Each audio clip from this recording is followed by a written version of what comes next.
जय हिंद। हमारे साथ अभी अनिल कुमार हैं जो कुछ दिन पहले शिक्षा मंत्री के आवास के सामने जो है आत्मदाह करने का प्रयास किए थे, अपने ऊपर पेट्रोल छींट के आग लगाने का प्रयास किए थे।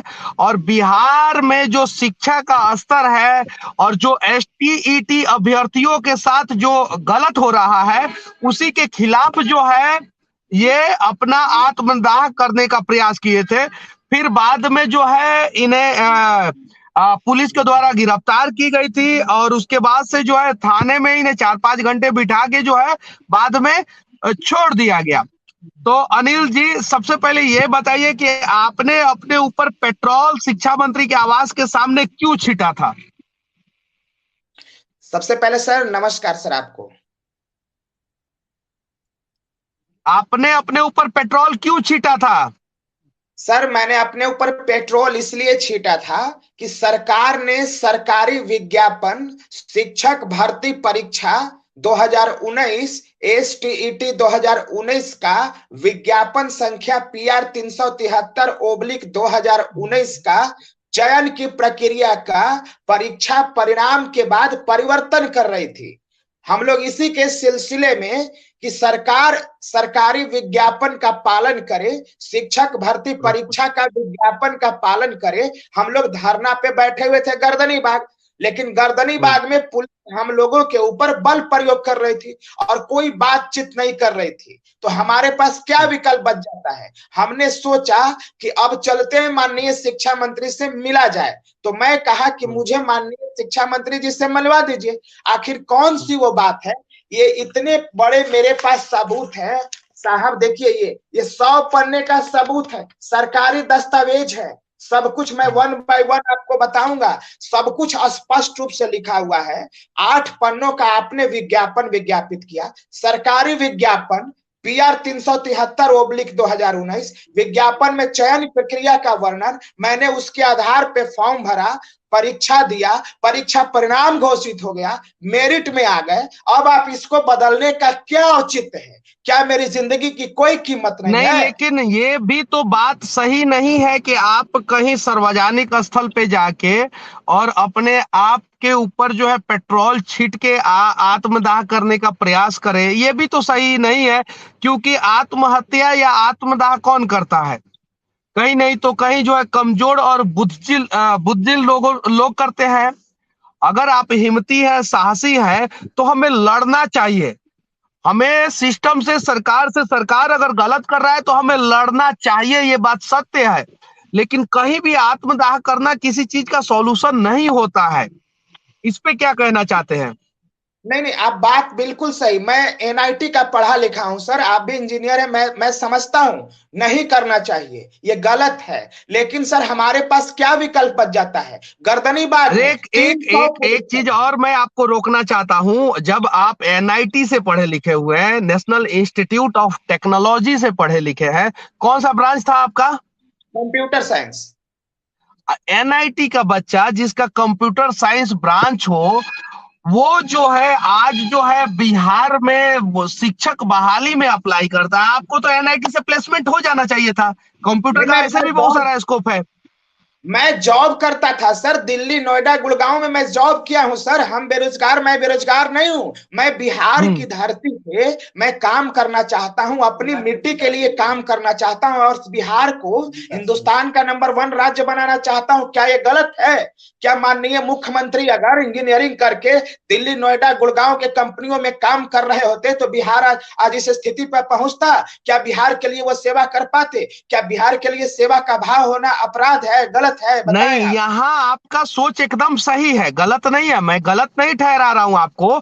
आपसे मैं पूछना चाहता हूं कि आखिर क्या जरूरत पड़ी कि एनआईटी का एक छात्र जो है, एक टैलेंटेड काबिल छात्र जो है, सब कुछ छोड़ के जो है वो बिहार में टीईटी का फॉर्म भरता है, फिर उसका जॉब नहीं होता है, फिर उसे आत्मदाह करने पे मजबूर किया जाता है, फिर वो अपने ऊपर पेट्रोल छिड़कता है, फिर उसे पुलिस पकड़ती है, फिर थाने में लेके जाती है, फिर उसके बाद से जो है उसे छोड़ दिया जाता है।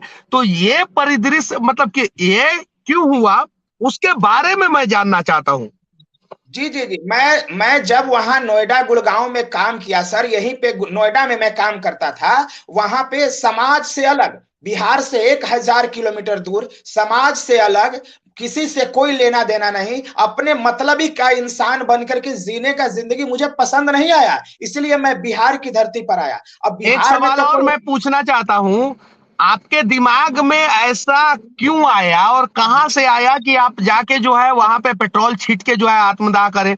अगर आग लग जाता, अगर सपोज आग लग जाता, तो आप बुरी तरीके से जल सकते थे, और अगर आप जल जाते तो समस्या क्या होता? वहां के लोकल पुलिस वाले को ही समस्या होता कि आपने आत्मदाह किया। अभी बिहार पुलिस की सबसे बड़ी समस्या क्या हो जा रही है कि वो दोधारी तलवार पे वो अपनी नौकरी कर रहे हैं। जो रियलिटी है वो मैं बता रहा हूं। अगर वो आपका काम ना करे तो आप उन्हें गाली देते हैं, अगर नेताओं का काम ना करे तो नेता उन्हें सस्पेंड करते हैं। तो आखिर वो करे तो करे क्या करे? आपने आत्मदाह करने का प्रयास किया, उन्होंने आपको पकड़ा, थाने में डाला। ऐसा सुनने में आ रहा है कि आपके ऊपर केस भी हुआ है, ये बात सच है? जी जी, देखिए आप बोल रहे हैं ना, मैं सर मुझे डर नहीं लगता, सबसे पहला बात। मैंने, जब सरकार ने विज्ञापन की अवहेलना कर दी, सरकार ने संविधान को हाथ में ले लिया, संविधान सरकार ने कानून को तोड़ दिया, माननीय शिक्षा मंत्री ने विज्ञापन के चयन की प्रक्रिया को परीक्षा परिणाम के बाद परिवर्तित करने की सिफारिश कर दी, तब हम लोगों ने इसका त्याग कर दिया कि डरेंगे नहीं, अब हम लोग शहीद आजम के रास्ते पर निकलेंगे। उधम सिंह अच्छा, हमारे एक और चीज, आदर्श। आपको फोन पे धमकी दी जाती है, आपकी माँ बहन को गाली दी जाती है, बोला जाता है कि आपको मारा जाएगा, पीटा जाएगा, और इसमें कितनी सच्चाई है? एकदम सच्चाई है। ये पिछला, आज से 4 महीना पहले, जब अक्टूबर महीने में 4-5 अक्टूबर को जब हम लोगों ने गर्दनी बाग में सर धरना दिया था, तो हमें शाम को, रात को 9 बजे हमारे पास फोन कॉल्स आता है कि तुम शिक्षा मंत्री के बोलोगे, अगर शिक्षा मंत्री के खिलाफ बोलोगे तो गोली मार दी जाएगी, जान मार दी जाएगी, अपहरण कर लिया जाएगा, मां बहन की गालियां तक दी गई। और मैंने इसको सहा, और सह करके पटना के गांधी मैदान थाने में मैंने आवेदन दिया। आज तक कोई एफआईआर नहीं, कोई एफआईआर नहीं। मैंने डीजीपी तक को बोला साहब, पटना एसएसपी साहब को बोला, कोई कार्रवाई नहीं हुई, कोई कार्रवाई नहीं हुई। लेकिन अभी तक संविधान अभी की तक रक्षा कोई के लिए। कार्रवाई नहीं हुई है। अच्छा, ये बताइए, एसटीईटी के जितने छात्र हैं, अभ्यर्थी हैं, जो मेरिट लिस्ट में चयनित अभ्यर्थी हैं, उनकी संख्या कितनी है? 30,675 अभ्यर्थी हैं साहब। तीस आप हजार लोग छह सौ मेरिट लिस्ट जिनका बन चुका है, जी, मेरिट लिस्ट बन चुका है। फिर आपकी बहाली क्यों नहीं की जा रही है, इसके बारे में बताइए। देखिए सुनिए, जब विज्ञापन के अनुसार, ये मेरे हाथ में 100 पन्ने का लगभग कागज है जिसमें 8 पन्ने का विज्ञापन, इस विज्ञापन के अनुसार हम 30,675 अभ्यर्थी मेरिट लिस्ट में आ गए, बजावते मेरिट लिस्ट में आ जाए रिक्ति के अनुसार। तब शिक्षा मंत्री जी को लगा कि अगर ये लोगों को ज्वाइनिंग दे देंगे तब तो हमारा कोई काम ही नहीं रह जाएगा।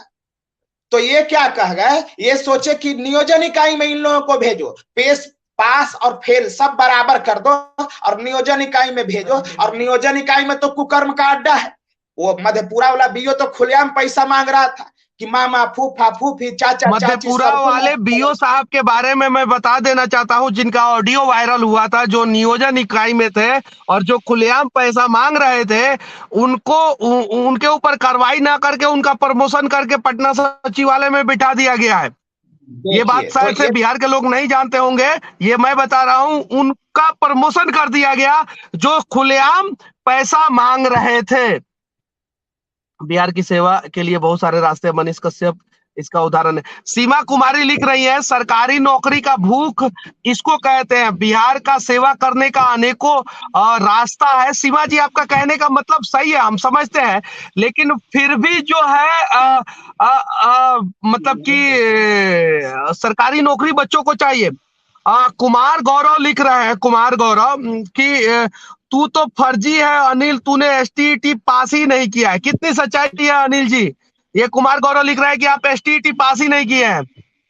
सबसे पहला महोदय, मैंने पटना हाई कोर्ट में, माननीय पटना हाई कोर्ट में मैंने जो केस किया है सरकार पर, उसमें लिखा है कि मैं एसटीईटी का मेरिट का अभ्यर्थी हूं, और मैंने एफिडेविट दिया है। अगर गलत एफिडेविट हो तो मुझे 420 का केस चलेगा, मुझे जो सजा होगा वो न्यायालय दे दे, सरकार दे दे, आप समाज दे दे, मैं स्वीकार करूंगा। मैं एसटीटी का अभ्यर्थी हूं, मेरिट लिस्ट में हूं, ओरिजिनल हूं, एकदम देशभक्त हूं, संविधान को मानने वाला हूं, विज्ञापन को मानने वाला।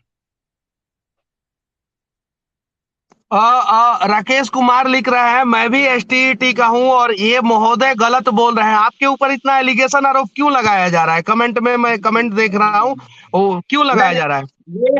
ये देखिए सर, यही तो गेम खेल दिया माननीय शिक्षा मंत्री ने। उन्होंने कहा कि जो 30,675 मेरिट में है और कई ऐसे अभ्यर्थी थे जो मिनिमम कट ऑफ पार कर गए थे लेकिन वो मेरिट में नहीं आए थे, उनकी संख्या 50,000, और 50,000 और 30,000 80,000 के मिला करके, और ये सोच रहे थे कि अब नए सिरे से नियोजन इकाई में भेज देंगे, और वहां पे तो उनका आदमी बैठा हुआ है मधेपुरा वाला बीओ की तरह, और वो सोच रहे थे कि वैसे मधेपुरा वाला बीओ की तरह उनका हर 8,000 नियोजन इकाइयां में बैठा हुआ है एजेंट, और वहां से पैसा आएगा। और वो तो सारा बात कह रहा था ना कि सबका शेयर बटा हुआ है, एडजस्टमेंट होता है 10 लाख 5 लाख। अब मैं आपको बता दूं महोदय, 9-10 के लिए 15 लाख फिक्स हो चुका है और 11-12 के लिए 20 लाख फिक्स हो चुका है। अगर ये विज्ञापन के अनुसार बहाली नहीं हुई तो उसी की बहाली सिर्फ होगी जिसके पास 15 लाख और 20 लाख रुपये होंगे। हम लोगों के पास कहां से होंगे उतने रुपये?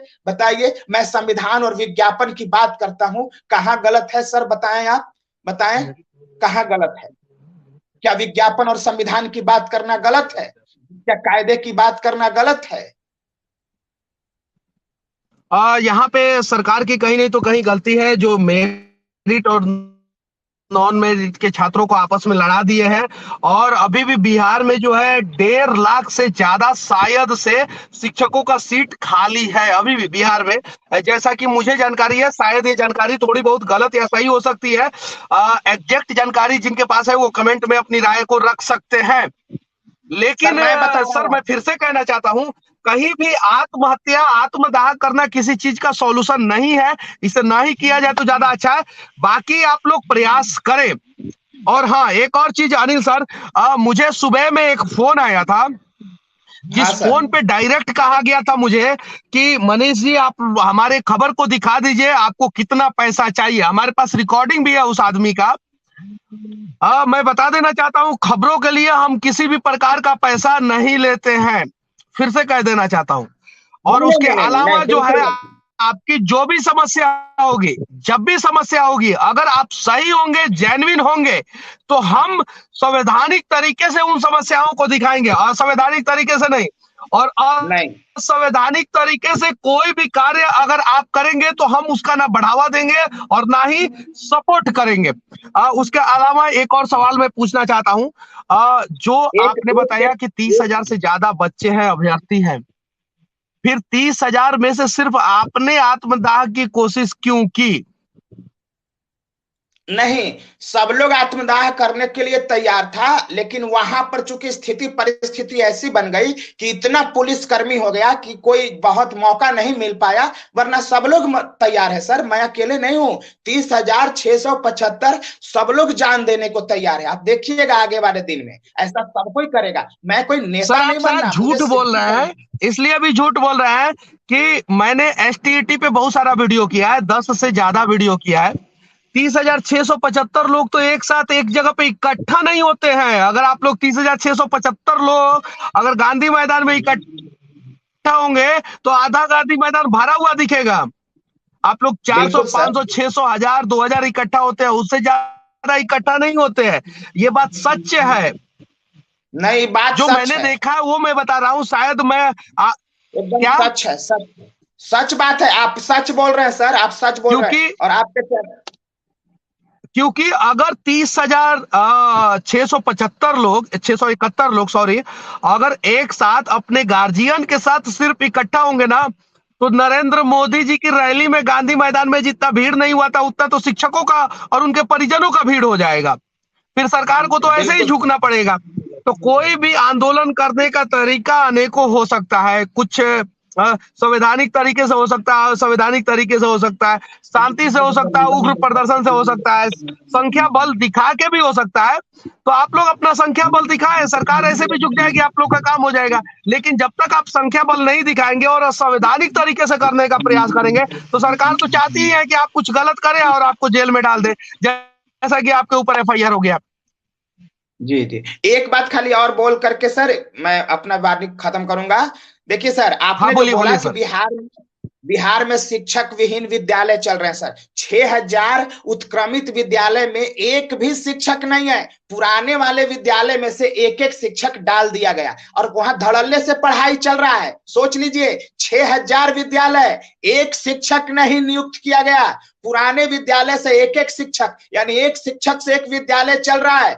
200-400 बच्चे पढ़ रहे हैं, परीक्षा दे रहे हैं, पास हो रहे हैं, डिग्रियां मिल रही है। फर्जी डिग्री न हुई साहब। बिना शिक्षक के कौन सा विद्यालय में मिलने वाला डिग्री सही होगा? डिग्री फर्जी, यानी बिहार सरकार में तो फर्जी डिग्रियां बांटी जा रही हैं। क्या इसका आवाज उठाना गलत है? और इसीलिए हम कह रहे हैं कि हम लोग जब यहाँ हैं ही, विज्ञापन के अनुसार चयनित हो गए हैं, तो हम लोगों को नियुक्ति दिया जाए और हम लोग जाकर के स्कूल में सेवा करेंगे। हम लोग क्यों जाकर के पटना में बेवजह के हल्ला गुदाल करके सरकार को बदनाम करेंगे? हमारा राघव उद्देश्य रंजन जी नहीं लिख है। रहे हैं कि मनीष भैया एक चीज को और उठाइए कि सरकार 7वें चरण की बहाली क्यों नहीं शुरू कर रही है। तो सरकार से विनती है कि 7वें चरण की बहाली करे, और जो ये बिहार में हर एक बहाली में जो अनियमितता बरती जाती है उसमें सुधार हो और काबिल बच्चों को उनके स्थान पे बैठाया जाए, ताकि शिक्षा, स्वास्थ्य और दूसरा भी सेक्टर जो है उसमें भ्रष्टाचार खत्म हो सके और आराम से जो है बिहार का विकास हो सके। बाकी इस देश के किसी भी कोने में रहूंगा और कहीं भी युवाओं का समस्या होगा तो युवाओं के साथ मिलकर आवाज उठाने का प्रयास करूंगा। अनिल सर, सच तक से जुड़ने के लिए आपको तहे दिल से धन्यवाद। और फिर से आपसे रिक्वेस्ट करना चाहता हूं कि जो आपने काम किया है भविष्य में इस प्रकार का कभी भी काम आप नहीं करेंगे। शांति तरीके से, संवैधानिक तरीके से आप लोग मांग को सरकार के सामने लेके जाइए। हम सभी आपके साथ हैं और खुल के आप सभी के साथ हैं। Thank you. जय हिंद। धन्यवाद सर, धन्यवाद जी, धन्यवाद।